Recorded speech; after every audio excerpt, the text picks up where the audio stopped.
In a city ravaged by soaring crime rates and a slumping economy since the departure of General Motors in the 1980s. From a department plagued by scandal, political turmoil, and budget decreases.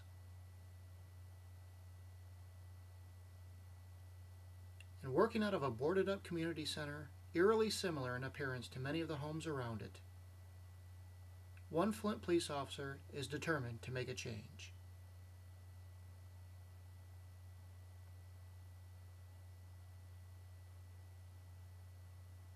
The Flint Police Activities League, which had been disbanded for more than a decade, is up and running again thanks in large part to the efforts of Officer Jesse Carpenter.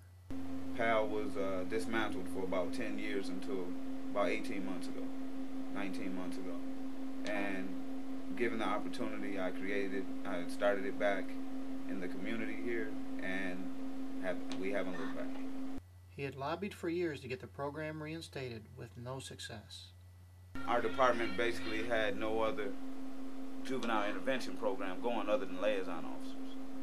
And when the opportunity persisted, I got a phone call, asked was I interested.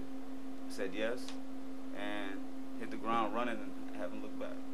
Since its rebirth 2 years ago, P.A.L has attracted hundreds of students who have participated in everything from fishing to football to basketball and track. But Officer Carpenter insists the kids are learning far more than the rules of a game. It's not just sports.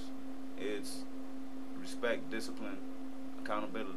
And accountability, once again, is huge in what I do. You have to be accountable for your actions. And your promises, your word, it all comes down to accountability. Retired Flint Police Sergeant and current Flint Ombudsman Brenda Purifoy ran the P.A.L program for several years. P.A.L is an organization that's there to enhance our children. And you don't just enhance our children through sports. We took them out of the ordinary and showed them a different part of life. That's what P.A.L is all about. In the fall, we had boys flag football, girls basketball, and those sports along through the 18 elementaries and Flint schools, we had over 700 kids involved. We just finished our boys basketball championship yesterday evening, and we're currently involved in the middle of the season of girls kickball, which, believe it or not, we had to reinstitute it. The kids hadn't had an interest in kickball, which is a legendary sport. A ball and 4 bases, and that's all you need. You know, there's no bats involved, there's not much equipment at all. And you just need the kids' participation, and if you provide the element, they'll play. If you build it, they will come. Exactly. Field of dreams. But Officer Carpenter's relationship with the city's youth isn't confined to the fields, courts, and gymnasiums. Educators and other police officers can call Carpenter at any hour of the day to let him know about a troubled kid. The schools know he's on standby at any time to help or even bring lunch to a youngster who needs some extra attention. If a principal calls me and says I'm having a problem with the 4th grade, I'll pick up some McDonald's, head on over to that school, and me and that 4th grader will have lunch so I can see where their mind at and everything, see if we can't get that 4th grader, 5th grader, whoever it is, to calm down and focus on schoolwork. A lot of these kids aren't getting that structure at home.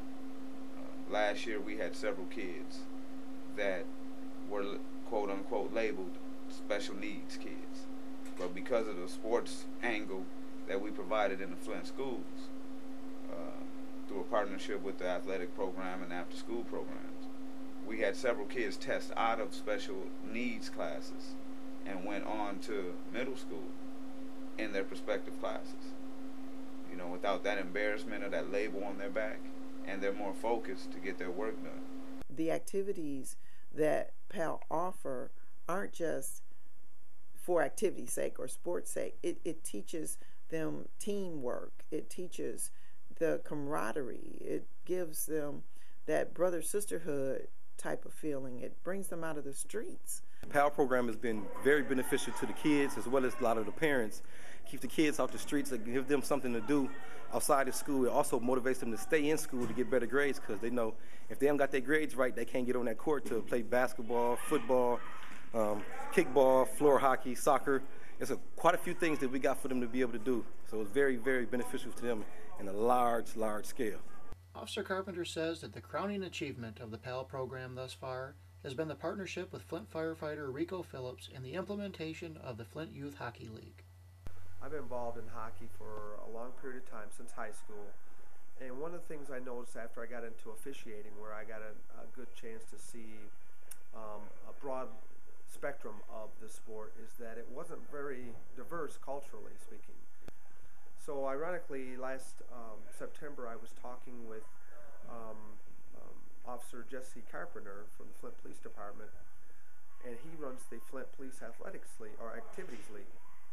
And our sons play on the same youth football team together, and I was telling him about, how I felt like I wish I could share the sport with more minority children in particular, but kids from the inner city, more so than just minorities.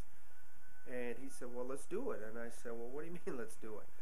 And while they had a solid plan in place, they recognized that hockey is an expensive sport. Literally riding in to save the day were the participants of the 3rd annual Bikes on the Bricks motorcycle show. A week after Bikes on the Bricks, there's a press conference that said that they were donating $5,000 to inner city youth hockey. I was like, well, okay, my feet are to the fire now.